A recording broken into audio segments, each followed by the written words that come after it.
My husband and his friends thought it'd be funny to leave me stranded in a small town in Italy after a fight. Let's see how she gets back, they laughed, driving off. I didn't return. A month later he tracked me down in Greece. I was already starting over. Let's see how she gets back, Gabriel laughed, his voice cutting through the evening air as he slammed the car door. The taillights of our rental car grew smaller and smaller, disappearing around the bend of the narrow Italian street, leaving nothing but dust and the echo of my husband's friends' laughter. I stood frozen, my mouth still open in mid-sentence. The argument we'd been having outside the small cafe suddenly rendered meaningless by his unthinkable action. He's coming back, I whispered to myself, drawing curious stares from locals enjoying their evening meals at sidewalk tables. This is just to scare me. But the knot in my stomach tightened as minutes stretched into an hour, the sky darkening over the unfamiliar town whose name I couldn't even pronounce correctly. Before we begin, I want to take a moment to thank each of you for being part of this journey. If you're drawn to stories of women who find strength in unexpected places after betrayal, consider subscribing. It's completely free and helps support more stories of resilience and rebirth. Now, let's witness how one abandoned woman turned an act of cruelty into the beginning of her freedom. When I'd begged Gabriel not to drink so much at lunch, I never imagined it would escalate this far. His friends, college buddies celebrating their annual guys' reunion, that I'd been reluctantly invited to join, had egged him on when I suggested we head back to our hotel. She's always controlling you, man, Pete had said, ordering another round. When I stood up to leave, Gabriel had followed me outside, his words slurred but his anger precise. The fight turned ugly fast, with years of resentments bubbling to the surface on both sides. Your purse has your passport, right? He'd sneered before climbing into the driver's seat. Then you'll figure it out. You're so smart, always telling me what to do. Night fell completely as reality sank in. The charming Italian town that had seemed so picturesque by day now felt threatening. I counted my cash, €80 and $37. Not enough for a flight home, barely enough for a night's lodging. My credit cards were in Gabriel's wallet.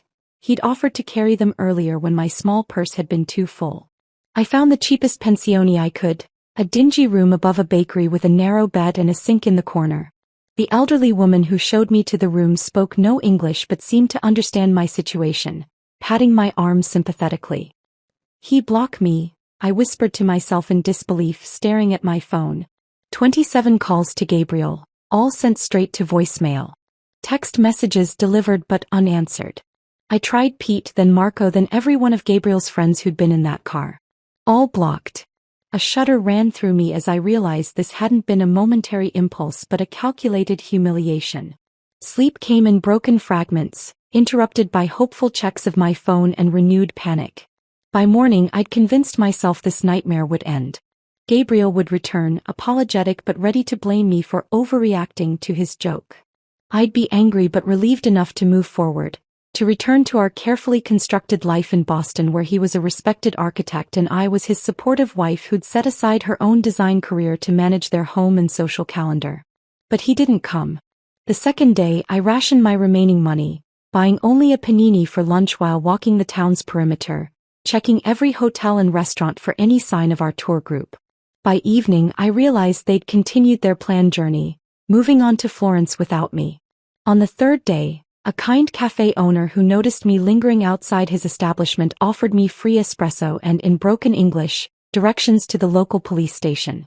The officer there seemed unsurprised by my story, as if abandoned tourists were a regular occurrence.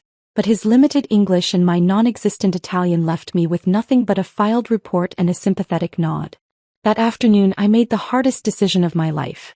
Standing before a cramped pawnshop window, I twisted off my wedding ring, the 2-carat diamond Gabriel had upgraded on our 5th anniversary, replacing the modest band we'd started with. The shopkeeper offered me far less than it's worth, but enough to fund the next step of my journey, wherever that might be. America? Call family. The pawnbroker suggested, counting out euros. I nodded mechanically, but inside a different plan was forming. Family meant explaining, meant hearing my mother's "I told you so" about Gabriel's temper, meant facing friends who'd seen the cracks in our marriage I'd tried so hard to plaster over. The bus station was quiet when I arrived, its electronic board displaying destinations I'd only read about in travel magazines. An overnight bus to Rome connected to ferries, to other buses, to places where Gabriel and his friends wouldn't think to look for me if they ever bothered to try. My finger hovered over my father's name in my contacts. One call and he'd wire money for a flight home. One call and I'd return to the life I'd built, where I'd slowly made myself smaller to accommodate Gabriel's expanding ego and demands. A memory surfaced, Gabriel jokingly hiding my portfolios when I'd mentioned returning to interior design work. "Why complicate things?" he'd asked. "We don't need the money and I need you focused on our life." I'd laughed it off then, but sitting in that grimy station I saw it for what it was. Another fence in the pen he'd built around me. "Where you go?" asked the ticket agent, an older woman with kind eyes who'd been watching me stare at the departure board for nearly 20 minutes. "Greece," I answered, the decision crystallizing as I spoke it. "The furthest coastal village you can get me to." 14 hours later, I stumbled off the final bus in my journey, my body stiff from uncomfortable seats and tension. The smell of salt air and olive groves greeted me as I took in the whitewashed buildings of a village whose name I couldn't pronounce. My phone battery had died somewhere between countries, my stomach was hollow with hunger, and the weight of what I'd done, or what had been done to me, pressed on my shoulders. Exhaustion made the edges of my vision blur as I wandered toward what appeared to be the town center. 3 days of emotional whiplash had left me raw, cycling between rage at Gabriel, fear of my uncertain future, and a strange, unexpected flicker of something that felt dangerously like liberation. My remaining euros would cover perhaps 2 nights in the cheapest room I could find. After that, I had no plan, no friends, no words in the local language beyond please and thank you. But as I watched the sunset paint the Aegean waters gold and pink, a calmness settled over me that I hadn't felt in years.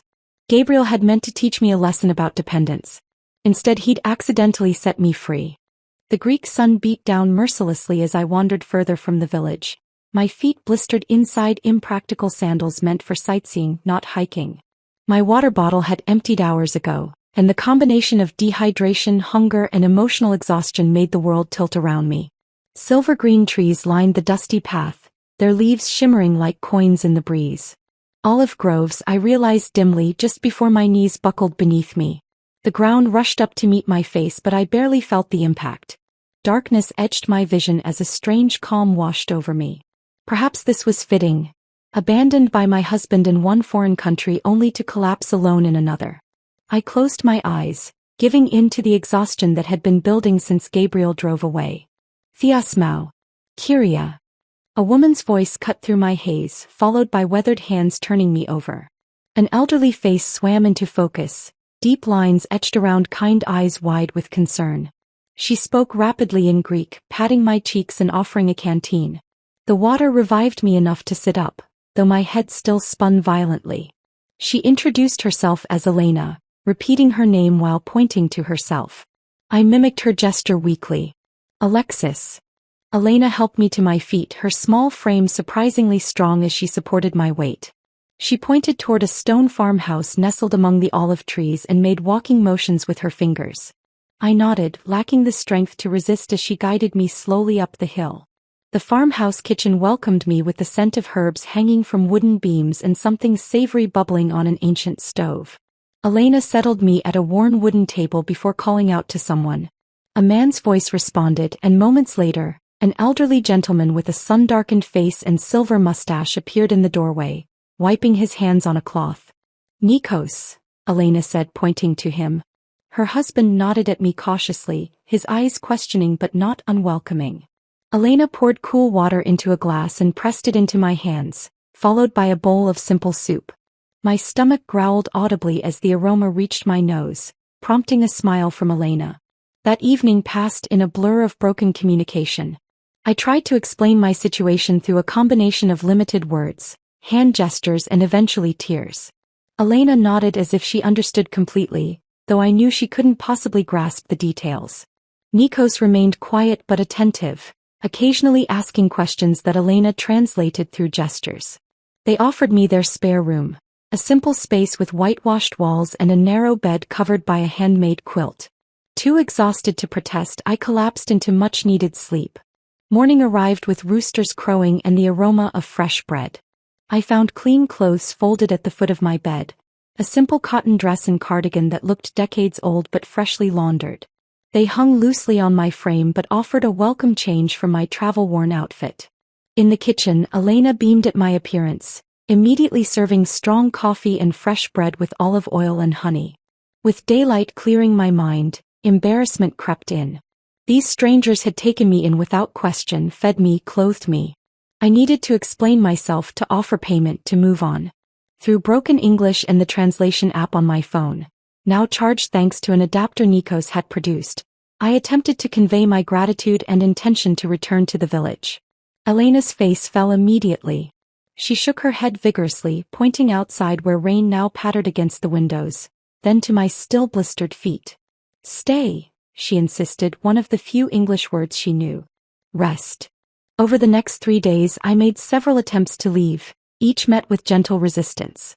Once, with my purse in hand and shoes on my feet, Elena intercepted me at the door, her expression so wounded that guilt washed over me. She took my hand and led me to a small wooden box on the mantel, opening it to reveal photographs. Her fingers trembled as she pointed to a young woman with Elena's eyes and Nikos's smile. "Sophia," she said softly, then pointed far away. "Australia." Her eyes filled with tears as she made a cradling motion with her arms, then held her hand at waist height, indicating a child. "Grandbaby," she managed in English, pointing to a more recent photo of an infant. "No, see." I understood then. Elena saw in me a surrogate for her absent daughter, a presence to fill the hollow space left behind. Rather than feeling manipulated, my heart ached for her loss. I nodded slowly and returned my purse to the hook by the door. Each day brought new routines as I gradually integrated into their farm life. Elena showed me how to gather eggs from the chickens without frightening them, how to hang laundry so the mountain breeze would catch it just right. Nikos taught me to identify weeds among the vegetable garden, his patience evident as I mistakenly pulled up an herb the first time. The work was physical, nothing like my carefully curated life in Boston, but satisfying in ways I'd forgotten existed. My body, accustomed to designer gyms and measured exercise routines, protested at first. New calluses formed on my hands and muscles I didn't know I had ached each evening. But with each passing day the pain lessened and my strength grew. More importantly, the constant mental cycling through my abandonment began to quiet, replaced by the simpler concerns of farm tasks and language learning. At night, sitting on the small porch while Elena knitted and Nikos smoked his pipe, I found myself experiencing moments of peace. The betrayal still cut deep, but here, surrounded by ancient olive trees and the rhythm of rural life, it began to feel less like the end of my story and more like an unexpected chapter. 2 weeks after my arrival, Elena sat beside me as we shelled peas from the garden. She studied my face, her expression thoughtful before asking slowly in her improving English, "Home? You want go home?" She made a plain motion with her hand, then pointed toward America. The question hit me with unexpected force. Home. The word conjured our sleek Boston brownstone with its designer furniture and carefully coordinated decor. It also brought Gabriel's controlling behavior into sharp focus. His helpful management of our finances that left me without independent access. His subtle discouragement of my friendships, his dismissive attitude toward my career aspirations. Tears spilled down my cheeks as words poured out in a language Elena couldn't fully understand, but emotions that transcended the barrier. I told her about Gabriel's betrayal, about years of slowly surrendering pieces of myself to keep peace, about the humiliation of being abandoned like unwanted baggage in a foreign country. Elena's weathered hand covered mine as I spoke. When I finished, she pointed to her heart, then to the farm around us and finally to me. The message was clear. I had a place here if I wanted it. "Work," I said carefully, mimicking Nikos tending the olive trees. "I stay, I work." Elena's smile bloomed like the sunrise over the Aegean. She nodded, squeezing my hand before returning to the peas as if we'd just agreed to something as simple as tomorrow's menu rather than a complete redirection of my life. My decision to stay marked the beginning of my education in olive farming. The very next morning, Elena shook me awake while stars still dotted the sky, handing me work clothes and sturdy boots that had belonged to Sophia. Half asleep, I followed her and Nikos to the grove where the first hint of dawn barely illuminated the ancient trees. "Elise," Elena said, pointing to the fruit-laden branches. She demonstrated the proper technique. gently combing the branches with wooden rakes to release the olives onto nets spread below. My first attempt sent twigs and leaves showering down along with precious few olives, earning me a patient correction from Nikos. By mid-morning, the sun blazing overhead, my shoulders burned with exertion, and my city-soft hands had developed their first blisters. "Boston lady hands," Elena teased gently, examining my palms at lunch break. She disappeared into the house, returning with a homemade salve that smelled of herbs and beeswax. The cooling relief was immediate as she spread it across my raw skin. "Tomorrow better," she promised, and surprisingly she was right. Each day brought improvement. My technique refined, my strength building, my hands toughening.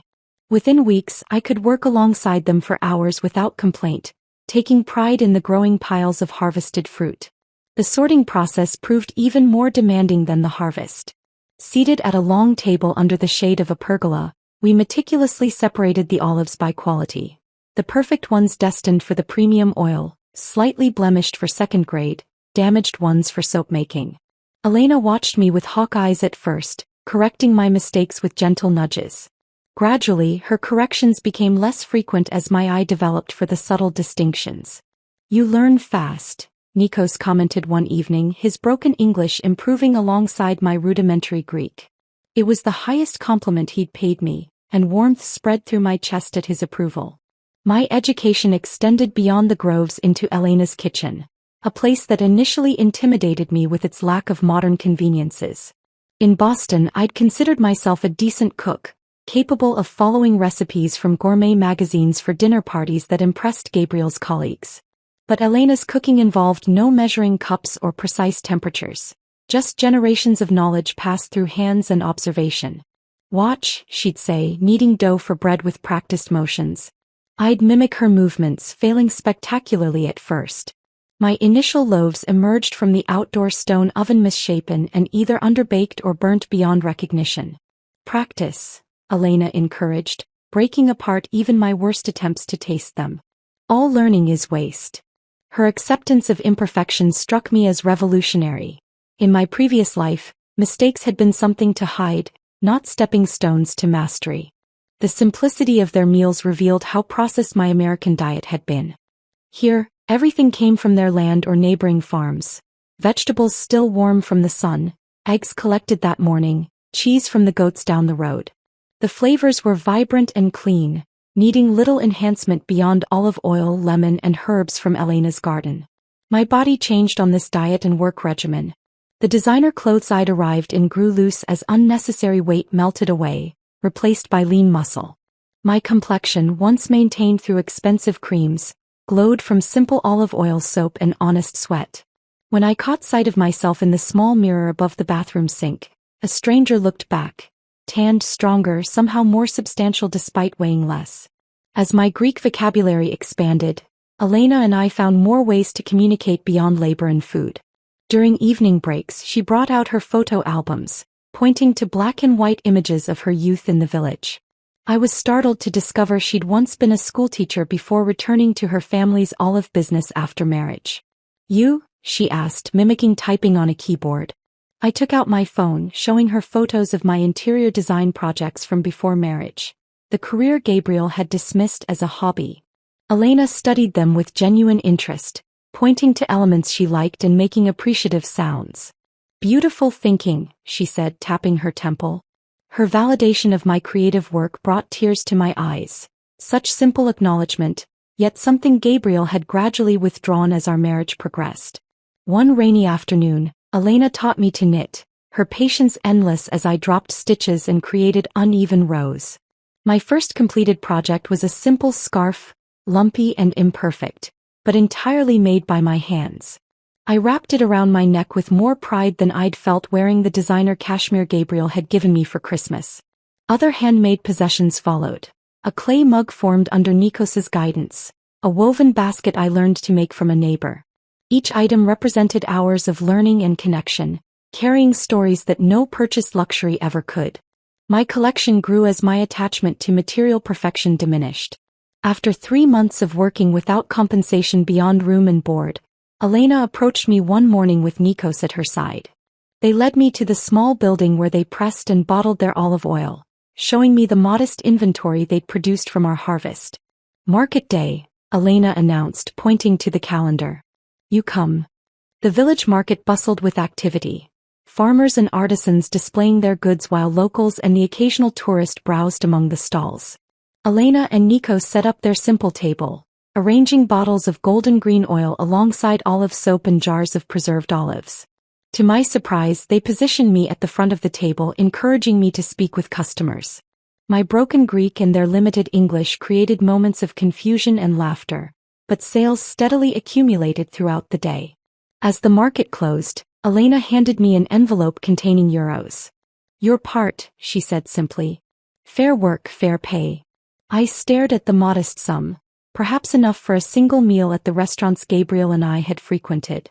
Yet this money represented something I hadn't possessed in years. Independence earned through my own labor. No strings attached, no subtle expectations of gratitude or compliance. Just fair compensation for honest work. That night, I placed the envelope under my pillow, occasionally reaching to touch it as if to confirm its reality. In our decade of marriage, Gabriel had gradually taken control of our finances, to simplify things, leaving me with credit cards linked to accounts he monitored. This small stack of euros represented the first step toward rebuilding a life that belonged fully to me. As I drifted toward sleep, I realized I hadn't thought about Gabriel at all during market day, my mind too occupied with Greek phrases for transactions and pride in our products. The space he'd occupied in my thoughts had shrunk, replaced by olive groves, kitchen lessons, and the growing certainty that I was capable of far more than he had ever allowed me to believe. The following week, Elena and Nikos invited me to join them for dinner at the taverna in the village square, a first since my arrival. Dressed in a borrowed blouse from Elena, I felt a nervous flutter as we entered the bustling establishment. The owner, Stavros, greeted the couple with enthusiastic embraces before turning curious eyes to me. "Our American," Elena said proudly in Greek, a phrase I'd learned to recognize. Stavros smiled warmly, ushering us to what was clearly their regular table. Over plates of grilled fish and village wine, Nikos cleared his throat and spoke in careful English. "Alexis, we want talk business with you." His seriousness caught me off guard. Had I made some mistake? Was it time for me to move on? Elena reached across the table, patting my hand reassuringly before continuing where her husband left off. "We old now. 68, 70 years. She pointed between herself and Nikos. "No children here. Sophia not coming back." Nikos nodded solemnly. "We think, retire soon. 2-3 years. But olive trees." He made a sweeping gesture. 200 years old. "Need young hands."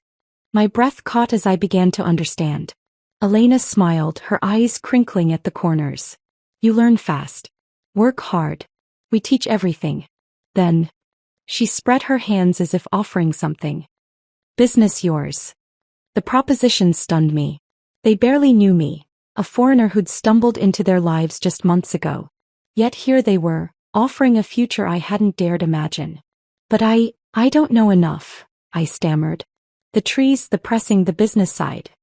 "You learn," Nikos said firmly. "We teach. No rush." That night marked the beginning of my true apprenticeship. No longer just an extra pair of hands, I became heir to generations of knowledge.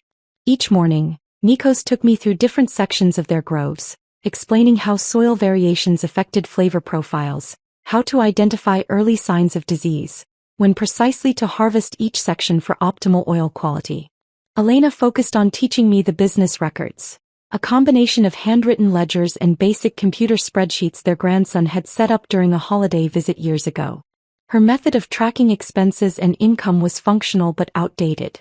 Seeing an opportunity to contribute beyond physical labor, I spent evenings updating their systems, creating digital records that made inventory and sales tracking simpler.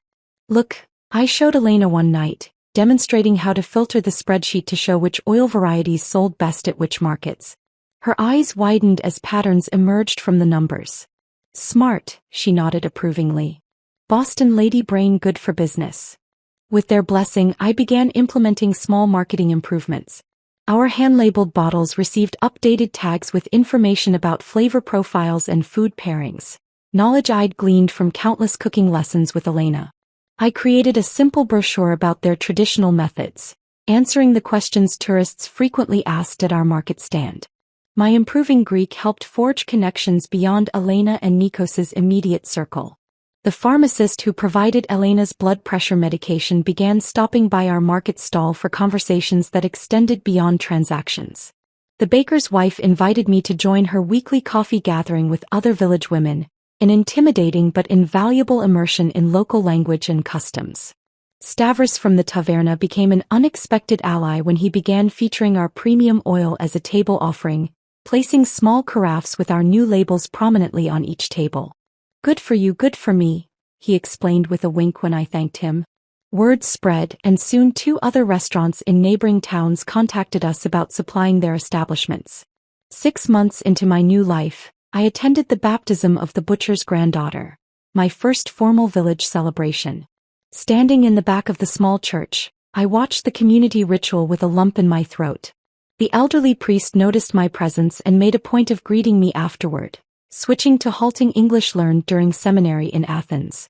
"You bring new life to Old Grove," he said, his rheumy eyes twinkling. "Good for village. Young people leave for Athens for America. Village needs new blood." His acceptance seemed to remove the last barrier. Invitations flowed more freely after that, to name day celebrations, impromptu gatherings at the beach, even a village committee meeting about the upcoming summer festival. Each event wove another strand into the web of connection holding me in place. Yana, the weaver whose stall stood beside ours at the weekly market, became a particular friend. 40-something and widowed young, she possessed a sharp wit and pragmatic outlook that reminded me of my college roommate. Our conversations, conducted in my improving Greek and her excellent English, ranged from business strategies to village gossip to more personal reflections. "You never speak of America," she observed one quiet afternoon as we packed up our unsold goods. "Family there? Friends?" The question pierced me unexpectedly.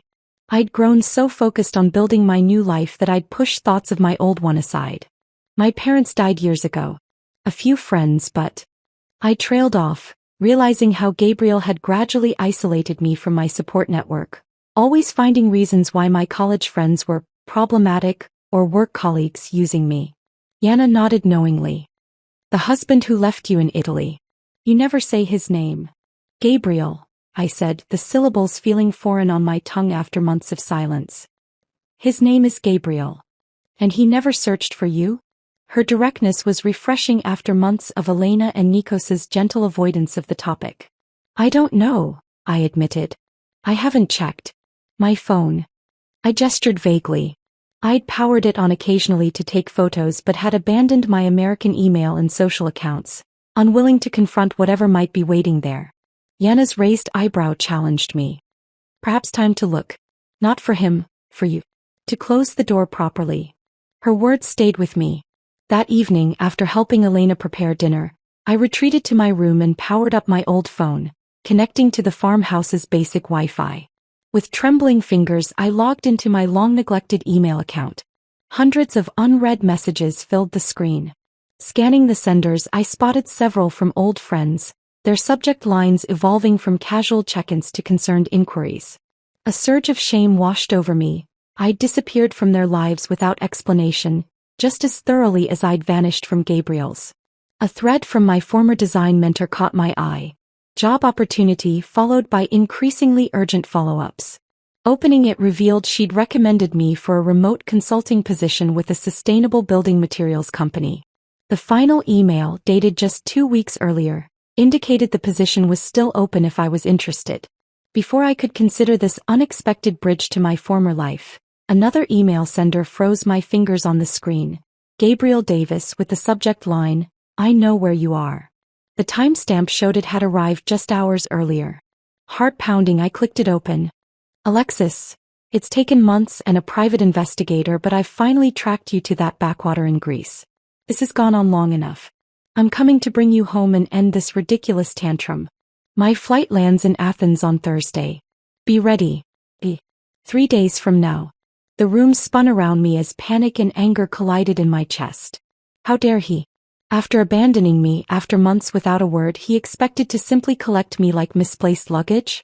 I stumbled downstairs, the phone clutched in my hand. Elena looked up from the account ledger spread across the kitchen table, her smile fading as she registered my expression. Bad news from America? She asked gently. Gabriel, I managed. He's coming here. Thursday. Elena's eyes narrowed slightly. She reached beneath the ledger and pulled out an envelope, sliding it across the table toward me. Good timing then. Was waiting for right moment. Inside I found legal papers bearing my name alongside Elena and Nikos's, written in Greek with English translations. Partnership agreement, Elena explained. 1/3 business years now. Not future, now. Tears blurred my vision as I stared at the document, understanding its significance. Not just employment or apprenticeship but legitimate partnership. Not just a place to stay but a foundation to build upon. Not charity but earned recognition. You choose what happens Thursday, Elena said firmly, tapping the papers. You have home here. Business here. Friends here. She pointed to the phone in my hand. That man, he no longer decides. The truth of her words settled over me like a mantle of certainty. For the first time since being abandoned in that Italian town, I felt not just surviving but anchored. Gabriel was coming, but he would find a very different woman than the one he'd left behind. The following days passed in a blur of preparation. Not the kind Gabriel would expect. No packing of bags or tearful goodbyes, but emotional fortification. I visited Katerina, the village's only lawyer, who helped me draft divorce papers in both Greek and English. I contacted my old design mentor, tentatively accepting the remote consulting opportunity. I even wrote emails to friends I'd left behind, offering brief explanations without apologies. Thursday arrived with a perfect Greek summer sky, cloudless and bright. I was in the processing shed testing olive oil samples with Nikos, when the unfamiliar sound of a rental car engine broke the afternoon quiet. Elena appeared at the doorway, her expression a mixture of concern and resolve. He is here, she said simply. Heart hammering, I wiped my hands on my work apron and stepped outside. Gabriel stood beside a sleek silver sedan, designer sunglasses perched on his perfectly coiffed hair, examining the humble farmhouse with visible distaste. He wore the casual but expensive travel outfit I recognized from countless business trips, tailored chinos and a button-down that probably cost more than a week's profit from our olive oil. He didn't notice me at first, giving me precious seconds to steady myself. This man who had once been the center of my universe now looked somehow smaller, less substantial against the backdrop of ancient olive trees and weathered stone buildings that had become my home. Gabriel, I called, my voice calmer than expected. He turned, and the shock that registered on his face was almost comical. His eyes traveled from my work boots to my sun-browned arms, lingering on my unstyled hair pulled back in a simple kerchief. I watched recognition battle with disbelief across his features. My God, Alexis, what happened to you? The familiar disapproving tone that once would have sent me scrambling to fix whatever he found lacking now merely washed over me like a wave against rock. Life happened, I replied, taking measured steps toward him. What are you doing here, Gabriel? He removed his sunglasses, his practiced charm sliding into place as he extended his arms. I've come to take you home, of course. This has gone on long enough, don't you think? Whatever point you were trying to make. This isn't about making a point, I interrupted, stopping well outside his reach. This is about making a life. His smile faltered. Behind me, I heard the quiet shuffling of Elena and Nikos emerging from the house. Though they couldn't understand our words, they positioned themselves within view, silent guardians ready to intervene if needed. Gabriel noticed them, his expression hardening. Are these the people you've been staying with? Have they been holding you here? Because if so, they've been teaching me, I cut in. About olive farming. About community. About kindness without conditions. I gestured toward the groves surrounding us. I'm part owner now. I have a business here. Disbelief crossed his face, followed quickly by the condescension I knew all too well. A business? Alexis, be serious. You're a designer, not a farmer. This is, what, some eat pray love phase after our fight? I admit I shouldn't have left you in Italy. It was a stupid, drunken mistake. I've apologized. Now it's time to come home. You've apologized? I echoed. When? In what universe does tracking me down and demanding I return count as an apology? His jaw tightened, the charm evaporating. Fine. I'm sorry I left you in Italy. It was immature and wrong. Is that what you want to hear? Can we move past this now? Why did you even look for me, Gabriel? It's been months. Why now? He shifted uncomfortably, glancing at the elderly couple watching us intently. Can we discuss this privately? In the car, perhaps. They don't speak English and I have nothing to hide from them. Why now? His shoulders slumped slightly. Your parents have been calling. Friends asking questions at events. Clients wondering why you're not at the house when they visit. It looks. He trailed off. Bad for your image, I finished for him. It damaged your reputation. Our reputation, he corrected sharply. Our life together. The one we built over 10 years of marriage. The one you built, I countered. The one where I gradually became nothing more than an accessory to your success. Tell me, Gabriel, did you even notice how unhappy I was before Italy? Did you care? His expression darkened. We had a good life, Alexis. A beautiful home, financial security, respect in the community. What more could you possibly want? Purpose. Connection. Agency over my own choices. I gestured to the small stone house behind me. I found all three here in a place you'd dismiss as primitive and backward. This isn't you, he insisted, desperation edging into his voice. The Alexis I know wouldn't choose manual labor and poverty over comfort and position. I smiled, recognizing the fundamental truth in his statement. You're right. The Alexis you knew wouldn't have. But that woman died in Italy when her husband abandoned her as a joke. The woman standing before you made different choices. Elena approached then, pressing something into my hand, the partnership agreement we'd signed. Though she couldn't follow our words, she'd sensed the moment had come. I unfolded the document and held it toward Gabriel. I have legal ties here now. A business partnership. Responsibilities to people who value me for my contributions, not my appearance or social connections. His face flushed with anger. This is ridiculous. Whatever game you're playing. It's not a game, I said, reaching into my pocket for the envelope Katerina had prepared. These are divorce papers, Gabriel. Already filed with provisions for division of assets. He stared at the envelope as if it might burn him. You can't be serious. You'd throw away everything for this. He gestured dismissively at the modest farm. I'm not throwing away anything. I'm choosing something better. Something real. I stepped forward, placing the envelope in his rigid hand. You left me, Gabriel. You drove away laughing. You just never expected I'd find my way without you. His fingers closed reflexively around the papers, his expression cycling through shock, anger, and finally wounded pride. You'll regret this, he said, but the threat sounded hollow even to his own ears. When the novelty wears off and you're still hauling olives in the hot sun at 60, you'll remember what you gave up. Maybe, I conceded. But I'd rather risk regret from choices I made than live with the certainty of regret from choices made for me. Nikos stepped forward then, placing a weathered hand on my shoulder. Though he couldn't understand our exchange, he recognized the conclusion in our body language. He said something in Greek to Gabriel, his tone firm but not unkind. What did he say? Gabriel asked, his voice smaller now. He said the road back to Athens is dangerous after dark. You should leave now to reach the city before nightfall. Gabriel looked between us, finally registering that this wasn't a negotiation or a rescue. It was a goodbye. Without another word, he returned to his rental car, the divorce papers clutched in his hand. As the vehicle disappeared down the dirt road, Elena slipped her hand into mine. Together the three of us turned toward the house, my house now too. The evening's work awaited, oil samples to catalog, dinner to prepare, tomorrow's market inventory to check. My husband had once abandoned me in a foreign country, assuming I'd be helpless without him, assuming I'd come crawling back once I'd learned my lesson. Instead, I'd found fertile ground to plant new roots, stronger and deeper than he could have imagined. Sometimes the cruelest actions yield the greatest gifts. In trying to break me, Gabriel had accidentally set me free.